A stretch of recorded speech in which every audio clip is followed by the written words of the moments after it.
Well, Syria and the Arab Spring and its ramifications is one of the big topics at the World Economic Forum in Davos. And one country in the Middle East that finds itself absolutely caught up in all the instability, Israel, is watching events nervously. Apart from the turmoil in neighbouring Syria, Egyptians are celebrating a year of the revolution that ousted the long-term president Hosni Mubarak from power, leaving the Israelis wondering what an Egypt where the Islamists dominate politics will mean for them. Well, joining us now from Davos is the Israeli Defence Minister, Ehud Barak. Ehud Barak, so first of all, on Syria, country you are watching very, very intently. What is your assessment there? Bashar al-Assad's days numbered, and what kind of preparedness is Israel undertaking? I think the Assad family, which reigned over Syrian iron fist for decades, is the whole Assad family reigning coming to an end. The views from Duma and Zabdani of the Syrian armed forces pulling out and leave it in the hands of the Syrian Free Army, that's something which was inconceivable less than a year ago. I think that it's, the family of Assad deserves being toppled down by its own people. We are, of course, watching, not nervously as you mentioned, but cautiously what's happened there, especially looking at the possibility that there will be an attempt to move modern weapon systems, air defense systems or heavy rockets or other systems from Syria into the Hezbollah-held South Lebanon or Bekaa Valley. All right, and the Arab League are asking the UN Security Council to back their plan. Is that something that Israel would support? And when it comes to any kind of international intervention or Arab boots on the ground, is that something you'd like? I think the Arab League shows both courage, determination, and a proof of their sincerity and becoming a real player on the world arena. I don't think that Israel should express its voice about inter-Arab decisions. It would damage the possibility of the right actions to be taken rather than increase it. And you know, for so many years, Israeli leaders have always said Israel is the only true democracy in the Middle East and so on. You must be pretty happy now that you're seeing these authoritarian regimes crumbling. You know, it's in the long term, it's inspiring, even moving events in all around the Arab world, with these whole people standing on their feet, demand the basic rights which are taken for granted in UK and North America.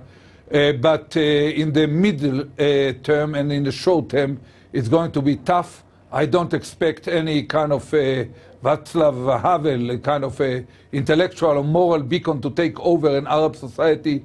The Arab societies are not fully ripe for democracy as we know it in the Western world. They get very upset when you say that, though. Sorry to interrupt you. Why aren't they ready? They get very upset. Is it because when you look at Egypt, for instance, you see that democracy there has an Islamist tinge? And just to finish this point, the Muslim Brotherhood say, you don't have to be worried about that. We're not anti-US, we're not anti-West, we're moderate, we're pragmatists. So why do you say they're not ready? I hope, Ms. Badawi, I hope they will become moderate and reasonable.